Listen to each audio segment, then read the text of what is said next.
योगेन चित्तस्य पदेन वाचां मलं शरीरस्य च वैद्यकेन योपाकरोतं प्रवरं मुनीनां पतञ्जलिं प्राञ्जलिरानतोऽस्मि।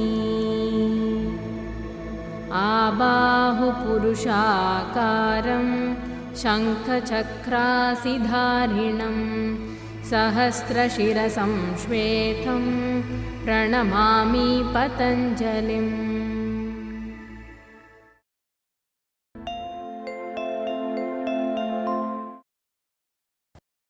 Hope you've been finding the episodes so far both useful and informative. In today's episode, we'll be seeing Uttanasana, which is a standing asana in the forward extension state. Forward extensions are also called Paschima Prathanasthiti, where the spine is extending forward in a concave back position.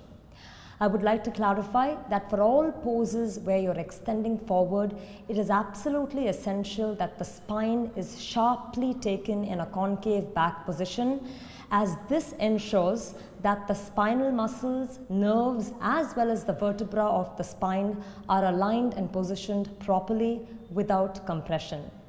For this reason, in today's episode, we will see the asanas in two states. One is the concave back variation and one is the final pose where the head is released downward. Now we will see how to do Uttanasana as well as address some pertinent conditions or queries with regard to Uttanasana.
We have now seen the pose Uttanasana. We'll now run you through the instructions of how to do it. Like any standing pose, it all starts from Tadasana, and therefore the practitioner has the feet and toes together, shoulders rolled back, chest alive lifted, back ribs in, buttock muscle down, thigh gripped back. In this position, the practitioner has to open the legs hip width apart.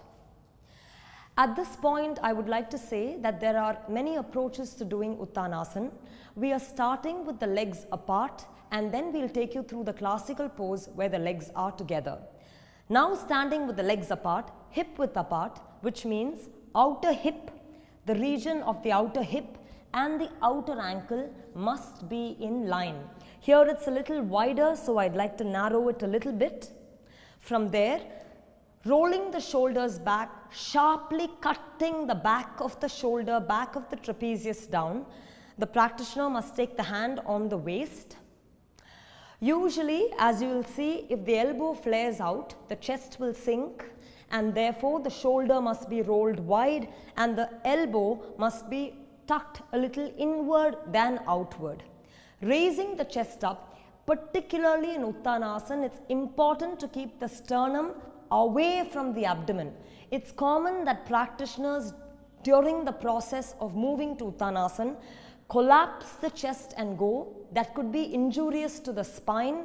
So the chest must be lifted high away such that every vertebra inside the spine is well spaced. It shouldn't crush or collapse. So once again note, the fact that the sternum is lifted away from the band of the diaphragm is important.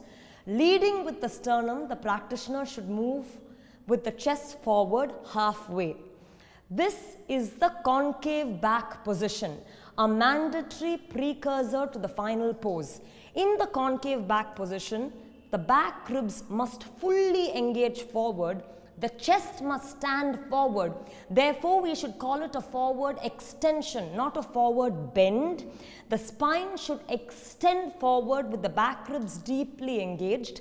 At this point, where the body is parallel to the ground, the practitioner will release the palm in such a way that the palm is in line with the shoulder. Palm is in line with the shoulder.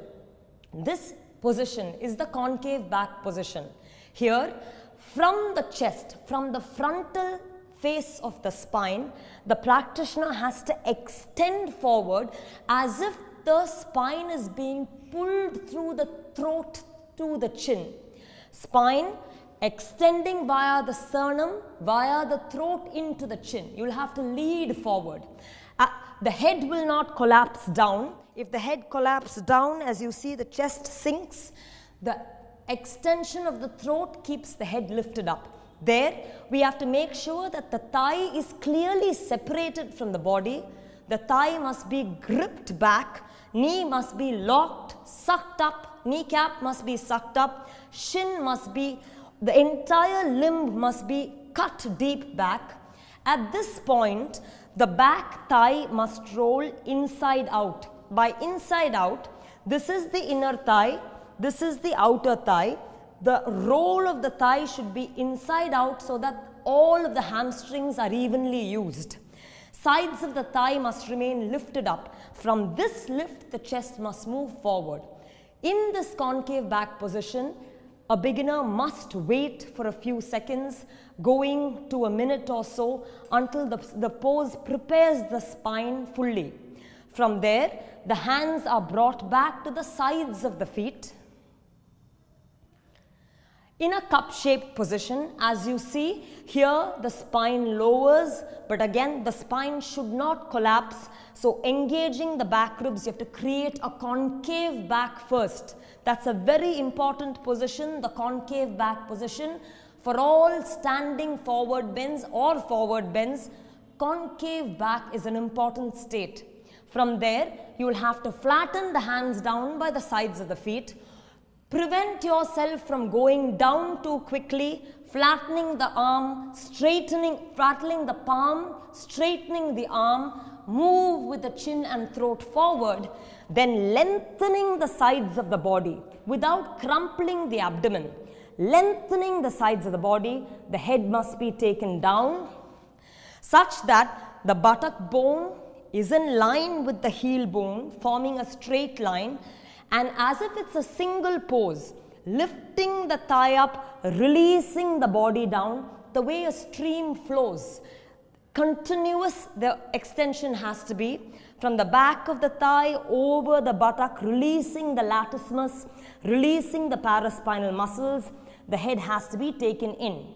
Once you go to this juncture, the hand must be further walked back all the way behind, and then the attempt must be made to bring the back ribs closer to the back thigh, to bridge the gap between the thigh and the chest. The entire body should fuse as if it's a single, without gaps, without breaking that single flow of the movement. From this position, finishing the pose, you walk back to concave back position where the hand is in line with the shoulder. Once again, making sure you're creating a steadfast extension. You have to then come up with the hand on the waist. And this will complete the first section of the pose. We saw the pose in two parts. One is the concave back position, and then the head down position, but both the positions were done with the legs hip width apart. Now we will move to the classical pose where the feet and toes are together. In this position, the thigh has to be rolled in from the front, the back thigh must be rolled inside out, the knees should be locked and gripped, quadricep must be firm and cut back, weight on both legs should be even. From there, taking the sternum up, you will have to take your hands to the side and then up in Urdhva Hastasana. The hand can also be taken front and then up in Urdhva Hastasana. We are now choosing to show this variation where we are going from Vimanasana, spreading the chest and raising the sides of the body sharply in Urdhva Hastasana, making sure that not only the center spine is tall, but even the sides of the body stand tall. From here, this is a bit more challenging on the spine, creates a lot more strength. From this position, you will have to maintain the Urdhva Hastasana behind the ear as you travel halfway position, taking the back ribs deep in and leading with the chest. The practitioner should come until the body is parallel to the ground and the buttock is in line with the heel. Here, once again, you release your hand in front, palms in line with the shoulder, cup shaped. Anteriorly extend the spine, pushing the back ribs in, continuously growing the sternum. From here, you walk your hands back to the sides of the feet and then hands deep back. Head going all the way towards the shin. When the head goes down, the idea is not to crush the chest or the abdomen. The entire body should extend downward, just like a pendulum. The entire body will release downward. You're not tightening your neck, tightening your head. Rather, there'll be a single flow from the back of the thigh all over the body down towards the head. This pose may be difficult to hold for a few practitioners or those who are a little stiff. In that case, you may hold the ankle with both hands wrapped around the ankle, and then you'll raise up back to concave back position. Against the stretch of the arm, you'll have to rippingly pull the anterior spine forward. As you can see the engagement of the back ribs so clearly here. In this position, maintaining the engagement of the back ribs using the assist of the hand, you then take your head as close to the shin as possible, keeping the sides of the body long, the latissimus spread, the paraspinal muscles open. From here, you come back to halfway position, release your hand in Urdhva Hastasana and then come back up to Urdhva Hasta Tadasana and then take your hands to the side. This will complete the classical version of the pose.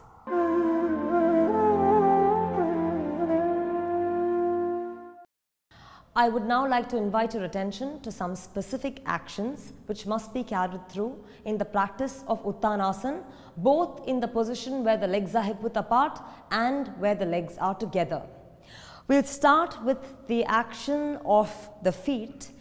Usually, it's whenever we stand casually, people stand with their feet turned out. This is a little constricting on the lower back. So the feet have to be kept parallel to each other. That is, the outer edges of the feet must be kept parallel to each other. This is not parallel. This is parallel. The outer edges of the feet should be parallel to provide relief to the back. This is the first tip that must be carried in all standing poses, particularly forward bends. Now, from this position, I'm clarifying the next position, which is to do with the spine. Uttanasana, or any pose in the Paschima Pranasthiti, which is a forward bending action, should have the spine anteriorly long. That is for safeguarding the spine from injury. We should make sure disc away from disc, vertebra away from vertebra, the spine should be carefully, attentively, mindfully extended. When we go down and place our hand down, usually beginner practitioners, when they release their hand down, they will curve the spine and somehow try to touch the floor. This action of the spine is wrong and must be avoided. When you place the hand down, you have to sharply bring the back ribs in and extend the spine forward. This conversion, where this is a very compressed situation of the spine, this is a very liberating state of the anterior spine. You have to sharply take the back ribs in and pull through the sternum forward. This action, where the spine is not popping out but is coming in, is referred to as dorsal engagement. The dorsal spine should engage deeply in a forward bend.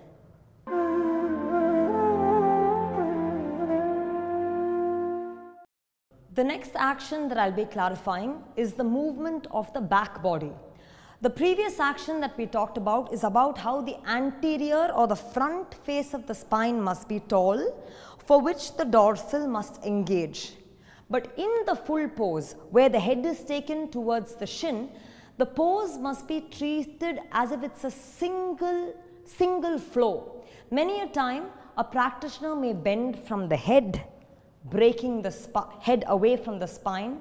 They may bend from the chest, again isolating the action away from the spine, or they may push the hip back and come down as if you're really falling into the pose.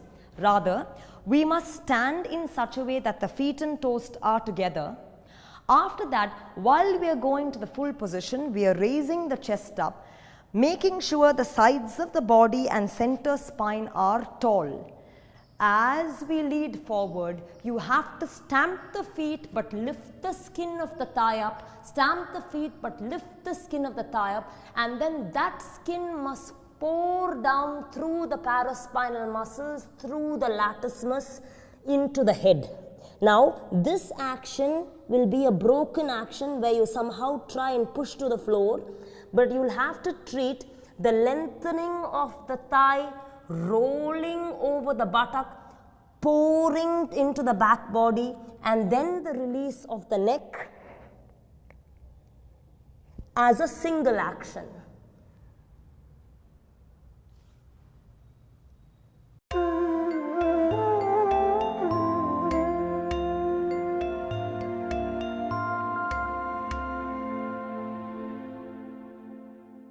The action that we will now see is very specific to the hamstring, the thighs and the knee.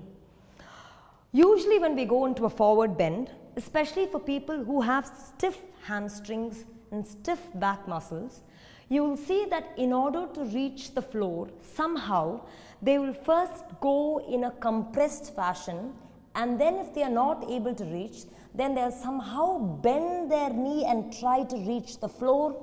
It's a struggle, but as they go, they will compromise the engagement of the knee and go to the floor. As you see, in this asana, the hamstring, in this version, the hamstring doesn't work. When the hamstrings are tight, you have to work at expanding them, spreading them from center to side so that every one of the hamstring muscles are used, engaged. Once they are spread through the rolling of the thighs, then they must be lifted in a good complete stretch. Engaging them, you will have to proceed to Uttanasana. So, the Uttanasana where you somehow reach the floor, compromising the structure of the spine and hamstring is surely wrong. Instead, you have to stamp the heel, roll the thighs outside in. When you roll the thighs outside in, the back thighs open from the inner back thigh to the outer back thigh. The frontal thigh rolls from outside in a way the knee is centered. Here the knee is outward. When you roll, the knee is centered. With the centering of the knee, you have to stamp the heel, raise the back of the thigh completely. The back of the thigh must be raised and rolled, raised and rolled. Side thigh should engage long, and as you see, when the hamstring aids, I'm already towards the floor. When the hamstring disconnects, I come away from the floor. So engaging the hamstring through spreading and lifting, you will have to proceed to the final pose.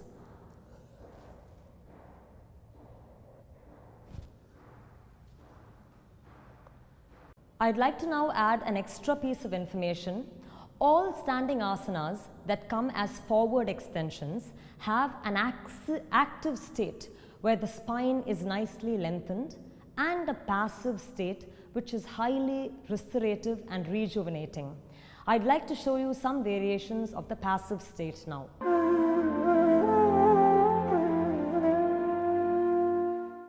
The crown of the head is placed on a block. This completely removes fatigue and also addresses conditions of anxiety. It gives relief to blood pressure as well, and so this is truly rejuvenating and restorative. When you stand, the brick has to be placed between the 2 feet, as in centered between the 2 feet, a little ahead. Here, the practitioner starts with the hands on the waist, raises the chest up. You move forward in a way that the body is released to place the crown of the head on the block and the hands casually resting on the side. You can stay in this pose starting from 1 minute to several minutes until you feel a sense of nervous relaxation and where you feel rested. Once that is done, you come back up, standing in Tadasana.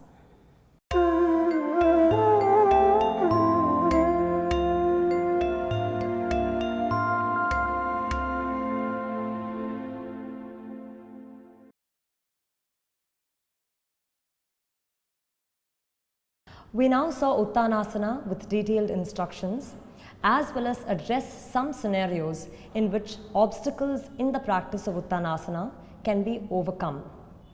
I'm sure it's not uncommon to hear doctors advise that you shouldn't go into a forward bend when you have back pain. This is correct.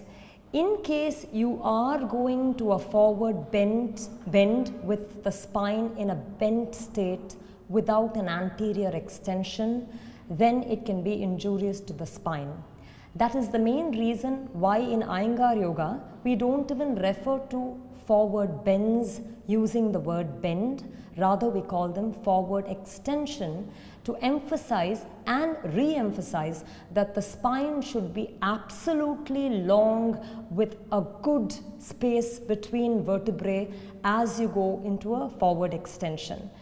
This position where you are long and tall, sternum leads you in a forward extension, where the back is concave and the anterior spine is well lengthened, this position is in fact relieving for back problems. So if you do a forward bend as an extension instead of a bend, it can be truly marvelous for the health of the spine. That being said, in the position where we are going into a concave back, that is an active position, that there is also a restive variation of the same pose. The active variation is extremely good for the spine, nerves, paraspinal muscles, digestion as well as excretion. When you go into the full pose where the head is released downward, the heart is particularly rested. The pressure that is usually exerted on the ventricles as well as the valves is greatly alleviated, and so it can be highly relieving, highly rejuvenating for the heart. In addition to this, it also relaxes the brain as well as the nervous system. We know that one of the pivotal poses or a gamut of pivotal poses in yoga are inversions. This is exclusive to yoga where we do Shirshasana and Sarvangasana. In inversions, usually the head is down and the hips are higher. As you see in these standing asanas with forward extension, the head is down and the hips are higher. Therefore, it serves as apt preparation for inversions that will be coming up. In the next episode, we will see how to do Adho Mukha Svanasana. Until then, happy practicing. Thank you.